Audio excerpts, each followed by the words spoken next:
इतना जो टॉपिक बताए ना ब्रदर जी, इतना सिर्फ आप कंप्लीट कर लेते हैं ना, इंग्लिश में आपको बेहतर करने से कोई नहीं रोकेगा। और ग्रामर का मैक्सिमम क्वेश्चंस इसी के अंतर्गत आएगा। तो 40 को जो किताब वाला क्वेश्चन रहेगा, तो किताब वाला क्वेश्चन के लिए आपको तैयारी कैसे करना, प्रिपरेशन कैसे करना। क्या आप भी इंग्लिश से डरते हैं और 2026 में बिहार बोर्ड इंटर का एग्जाम देंगे, तो मेरे भाई आज का जो सेशन है आप सबके लिए महत्वपूर्ण ही नहीं बल्कि अत्यंत महत्वपूर्ण है। क्योंकि आज की क्लास में हम लोग बात करेंगे स्पेशली इंग्लिश के बारे में कि इंग्लिश में कैसे एक बेहतर परसेंटेज स्कोर करेंगे। आज हम बात करेंगे कि इंग्लिश के ऑब्जेक्टिव में 50 में से 50 सही कैसे करेंगे। आप कितना भी कमजोर पढ़ने में क्यों ना रहिए, आपको कुछ भी इंग्लिश में नहीं आता, लेकिन जो हम टिप्स बताएंगे, जो हम टेक्निक बताएंगे, जो हम डायरेक्शन बताएंगे, उस डायरेक्शन में केवल आप मेहनत कीजिएगा ना मेरे भाई मेरे दोस्त, अभी से पढ़ना स्टार्ट कीजिएगा ना, तो इंग्लिश के ऑब्जेक्टिव में 50 में से 50 लाने से कोई नहीं रोक सकता। और आपको पता होना चाहिए कि यदि किसी भी सब्जेक्ट में बेहतर परसेंटेज स्कोर करना है तो ऑब्जेक्टिव वहां पे बेहतर होना बहुत ही ज्यादा जरूरी है। और जिसका ऑब्जेक्टिव बेहतर है उसको बेहतर परसेंटेज लाने से कोई नहीं रोक सकता। और यदि आप इंग्लिश में 50 में से 50 यहाँ पे ऑब्जेक्टिव सही करते हैं ना ब्रदर जी,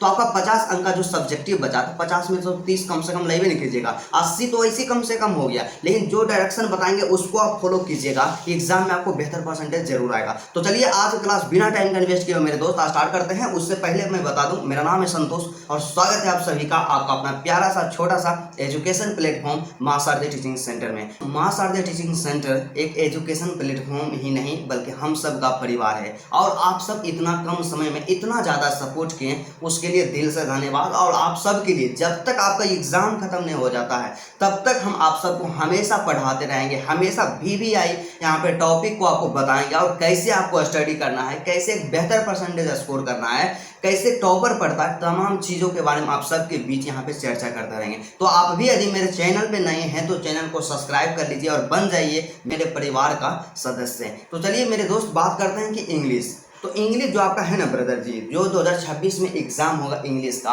तो इसमें जानते हैं ऑब्जेक्टिव में आपको टारगेट रखना है कि 50 में से 50 सही होना चाहिए। और जानते हैं 50 में से 50 सही करना बच्चा का खेल है। क्या बच्चा का खेल है? क्योंकि इतना आसान ऑब्जेक्टिव पूछता है, इतना आसान ऑब्जेक्टिव पूछता है कि उसके बारे में आप कल्पना भी नहीं कर सकते हैं। और सबसे ईजी जो सब्जेक्ट रहता है ना ब्रदर जी, इंग्लिश ही रहता है। आप सिर्फ अपने मन में यहाँ पे बैठा करके रखते हैं कि इंग्लिश हमसे नहीं होगा, लेकिन सबसे ईजी इंग्लिश है भाई।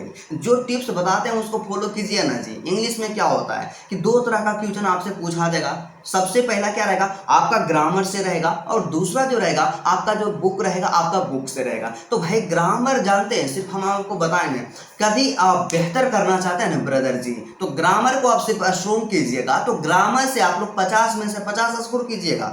तो आप ये बोलिएगा ऐसे कैसे हो सकता है भैया, ऐसा हो सकता है, 100% हो सकता है जी। ऐसा 100% हो सकता है क्योंकि क्या होता है कि आपको इन्फॉर्मेशन से होना चाहिए कि हमारे बोर्ड एग्जाम में क्या होता है कि 50 अंक का ऑब्जेक्टिव जो पूछा जाता है, तो ऑप्शन हमारे पास रहेगा कितना, 100 को रहेगा, 100 को क्वेश्चन रहेगा और 100 क्वेश्चन में से केवल हमें 50 का आंसर देना रहेगा। और 2026 का भी एग्जाम पैटर्न यही रहेगा। और कई से मेरे भाई चर्चा कर रहे हैं कि एग्जाम पैटर्न में परिवर्तन हो चुका है, लेकिन कोई ऐसा यहाँ पे परिवर्तन नहीं किया गया है। जो आपका एग्जाम पैटर्न 23 का था, 24 का, वही सेम टू सेम 2026 का रहने वाला है। मतलब 100 को ऑब्जेक्टिव पूछेगा और उसमें से सेलेक्ट करके केवल 50 का आंसर देना। और इसमें जानते हैं मजा का बात क्या है कि आपका इंग्लिश ग्रामर जो रहेगा ना भाई, इंग्लिश ग्रामर से 60 वो क्वेश्चन रहेगा। क्या इंग्लिश ग्रामर से 60 वो क्वेश्चन रहेगा और आपका जो बुक रहेगा, जो आपका पाठ्य पुस्तक रहेगा, उससे केवल 40 वो क्वेश्चन ऑब्जेक्टिव पूछा जाएगा। तो आप ये बताइए कि जब ग्रामर से 60 वो क्वेश्चन पूछा जा रहा है तो 50 का ही आंसर देना रहेगा। और जिसका ग्रामर स्ट्रॉन्ग है वे लोग तो ऐसे बेहतर कर सकते हैं, वे लोग तो ऐसे बेहतर परसेंटेज ले आएंगे। तो बात करेंगे कि ग्रामर का इंपॉर्टेंट टॉपिक कौन कौन सा है, हमें कौन कौन से टॉपिक्स को पढ़ना चाहिए। तो सबसे पहले आप लोग नोट करते जाइएगा मेरे दोस्त मेरे भाई। सबसे पहला टॉपिक आप लोग पेन पेपर निकालिए और लिखिएगा time and tense. Time and tense प्रत्येक साल 5 से 6 का ऑब्जेक्टिव इससे पूछा देगा। दूसरा वॉइस, मतलब कैसे हम वॉइस यहाँ पे होता है कौन एक्टिव वॉइस से पैसिव वॉइस में कैसे चेंज करते हैं, और पैसिव वॉइस को एक्टिव वॉइस में कैसे चेंज करते हैं, दोनों आपको कंप्लीट होना चाहिए। और जिस यहाँ पे जैसे से सीरियल वाइज हम बता रहे हैं ना, आपको वैसे ही पढ़ना है। ये नहीं कि आपको ऐसा काम करना है कि पहले हम वॉइस पढ़ लेंगे उसके बाद फिर टाइम एंड टेंस पढ़ेंगे। आपको टाइम एंड टेंस मतलब टेंस पढ़ना चाहिए, उसके बाद वॉइस पढ़ना है, और तीसरा स्टेप में आपको नरेशन पढ़ना है, जो कि मोस्ट इंपोर्टेंट और VVI टॉपिक है। और नरेशन से हर एक साल 5 से 6 से 7 ऑब्जेक्टिव तक यहाँ से पूछ लिया जाता है। तो नरेशन को कभी भी स्किप नहीं करना है। उसके बाद प्रीपोजिशन हो गया। क्या प्रीपोजिशन हो गया? प्रीपोजिशन के बारे में आपको पढ़ लेना है। एग्जाम में कई सारे प्रश्न इससे पूछ लिया जाता है, ठीक है। और उसके बाद आर्टिकल हो गया कि कहाँ पे हम लोग ए का प्रयोग करेंगे, कहाँ पे हम लोग एन का प्रयोग करेंगे, कहाँ पे हम लोग दा का प्रयोग करेंगे। एग्जाम में बहुत सारा प्रश्न इससे पूछा देगा, तो कम से कम इतना हो गया। उसके बाद मॉडल भाव के बारे में पढ़ लीजिएगा कि कहाँ पे कैन का प्रयोग किया जाता है, कहाँ पे कुड का प्रयोग किया जाता है, कहाँ पे मे का प्रयोग किया जाता है। टोटल आपको ये सब तमाम चीज़ों के बारे में आपको पढ़ना है। और उसके साथ ही साथ जैसे कि क्या होता है कि हिंदी में आप लोग सुने होंगे उल्टा शब्द, यहाँ पे उल्टा शब्द, पर्यायवाची शब्द। तो उसी तरह से आपका जो इंग्लिश होता है ना ब्रदर, इंग्लिश में क्या रहता है कि साइनोनिम और एंटोनिम रहता है। तो साइनोनिम और एंटोनिम को जरूर कंप्लीट कर लेना। अब बात आता है कि साइनोनिम और एंटोनिम कहाँ से कंप्लीट करना है भाई। तो जानते हैं, आपको हम हमेशा बताएं ना दोस्त कि आप लोग क्या कीजिएगा, ब्रिलियंट का क्वेश्चन बैंक लीजिएगा। इस क्वेश्चन बैंक में आप लोग इंग्लिश निकालिएगा, और इंग्लिश में जानते हैं ग्रामर सेक्शन निकालिएगा।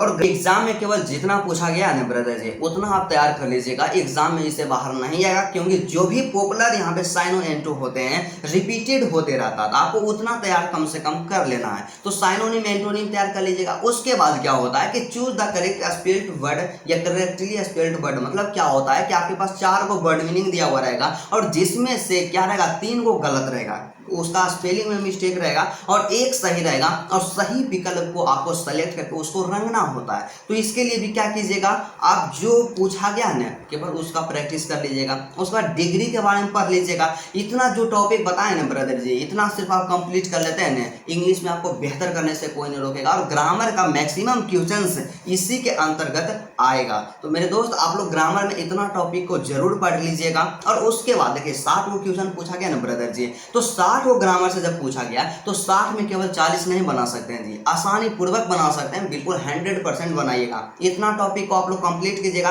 तो 40 को आपका ग्रामर से बन गया, तो आपके पास कितना 40 क्वेश्चन रह गया कहाँ से, क्योंकि 60 क्वेश्चन आपका रहेगा ग्रामर से, और 60 में से आप 40 को सिर्फ ग्रामर से बना लिए हैं। और आपका 40 को जो किताब वाला क्वेश्चन रहेगा, तो किताब वाला क्वेश्चन के लिए आपको तैयारी कैसे करना है, प्रिपरेशन कैसे करना है, तो आपको पता होना चाहिए कि क्या होता है कि आपका प्रोज सेक्शन और पोएट्री सेक्शन दोनों से मिला करके जो क्वेश्चन पूछा जाता है 40 को पूछा जाता है। और दोनों मिला करके जानते हैं 21 चैप्टर्स आपका है, क्या 21 वो चैप्टर है। तो क्या 21 चैप्टर आप कंप्लीट नहीं कर सकते हैं भाई? आप तो जरूर कंप्लीट कर सकते हैं। आप लोग क्या कीजिएगा कि एक एक चैप्टर का आपके पढ़ने का तरीका डिफरेंट है भाई, आप लोग गलत तरीका से पढ़ते हैं। आप लोग क्या कीजिएगा, सबसे पहले प्रोज सेक्शन और पोएट्री सेक्शन में आपका डिवाइड है, और इस बात को आपको मानना ही पड़ेगा कि जितना प्रोज सेक्शन से पूछा जाएगा ना, उतना ही पोएट्री सेक्शन से पूछा जाएगा। तो प्रोज सेक्शन और पोएट्री सेक्शन पे दोनों पे इक्वल ध्यान आपको देना है, दोनों पे इक्वल फोकस करना है, बराबर फोकस करना है।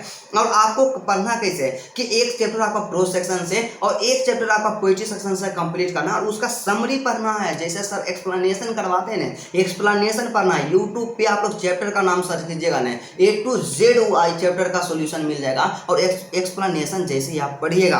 और ऑब्जेक्टिव वाला जो बुक बोले ना लेने के लिए, मेरे पास 2025 का है, 2026 वाला ले लीजिएगा। तो इस बुक में क्या कीजिएगा, निकालिएगा इंग्लिश, और पहला चैप्टर है इंडियन सिविलाइजेशन एंड कल्चर है। जितना ऑब्जेक्टिव दिया गया ना ब्रदर जी, इसमें क्या होता है कि ऑब्जेक्टिव के लिए इस किताब के अलावा आपको कुछ भी नहीं पढ़ना है, इतना ही पढ़ना है। ये हम नहीं बोलेंगे इस किताब को पढ़िए और क्वेश्चन बैंक को पढ़ लीजिए, सिर्फ इसको पढ़ना है। और इसमें जानते हैं क्वेश्चन बैंक का तमाम प्रश्न इसमें इंक्लूड रहता है। जब क्वेश्चन बैंक का सभी प्रश्न इसी में है, तो भाई हम अलग से क्वेश्चन बैंक किस लिए पढ़ेंगे, यही तो बात आता है। तो आपको क्वेश्चन बैंक पढ़ने की आवश्यकता नहीं है। सिर्फ इस किताब में जितना चैप्टर वाइज ऑब्जेक्टिव दिया गया ना, इंडियन सिविलाइजेशन एंड कल्चर, इस चैप्टर का जितना ऑब्जेक्टिव सबसे पहले जो पूछा गया है उसको 100% कंप्लीट करना है, और जो नहीं पूछा गया उसको भी कंप्लीट करना है। लेकिन सबसे फर्स्ट प्रायोरिटी जो देना है, जो पूछा गया उसको देना है, ठीक है। तो इतना कंप्लीट करना है। और इसी तरह से एक चैप्टर आपका हो गया प्रोज सेक्शन से, और पोएट्री सेक्शन में जाना है। यहाँ पे पोएट्री सेक्शन का जो पहला है sweetest love I do not go, जो है जिसके राइटर जिसके पोएट जॉन डन है, तो इसको आप लोग कंप्लीट कर लीजिएगा। इसका एक्सप्लेनेशन पूछेगा और ऑब्जेक्टिव को 100% रट जाइएगा। और जानते हैं जब ये एक्सप्लेनेशन देखिएगा ना जी, इतना आसान ऑब्जेक्टिव लगेगा कि आज की आवश्यकता भी नहीं पड़ेगा, क्योंकि हम भी स्टूडेंट हैं, कोई स्पेशली टीचर यहाँ पे नहीं है, और एक भाई समझ करके आप सबको हमेशा समझाते हैं। हैं, सिखाते हैं। तो आप लोग इसी तरह से टोटल चैप्टर का ऑब्जेक्टिव कंप्लीट कीजिएगा। यकीन मानिए मेरे भाई, आपको एग्जाम में जानते हैं ऑब्जेक्टिव जो पूछा जाएगा ना, 50 में से 50 स्कोर करने से कोई नहीं रोकेगा। और एक चीज आपसे और रिक्वेस्ट करना चाहेंगे, आप लोग क्या कीजिएगा कि जो चैप्टर और राइटर नेम होता है, जो पोएम या पोएट का जो नेम होता है, उसको जरूर याद कीजिएगा। क्योंकि क्या होता है कि एग्जाम में डायरेक्ट आपसे क्वेश्चन पूछेगा कि Indian civilisation and who is the writer of Indian civilisation and culture. तो ऑप्शन आपके पास 4 गो रहेगा, तो Mahatma Gandhi is the writer of Indian civilisation and culture. इस तरह से आप लोग सेलेक्ट कीजिएगा।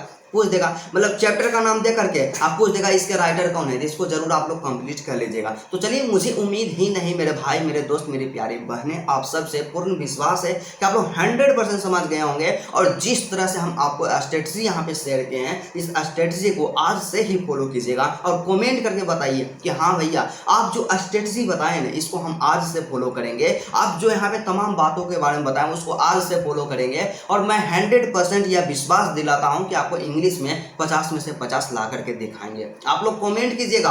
और यदि आप अपना भाई मानते हैं, अपना परिवार का एक मेंबर मानते हैं, सदस्य मानते हैं, तो चैनल पे नए हैं मेरे दोस्त, चैनल को सब्सक्राइब कर लीजिएगा। क्योंकि आपके एग्जाम में आपको बेहतर परसेंटेज स्कोर करवाना ये मेरा रिस्पॉन्सिबिलिटी है। तो चलिए, आज का क्लास यहीं तक रहता है। फिर आपसे मिलते हैं नेक्स्ट वीडियो में और नेक्स्ट टॉपिक के साथ। तब तक के लिए जय हिंद।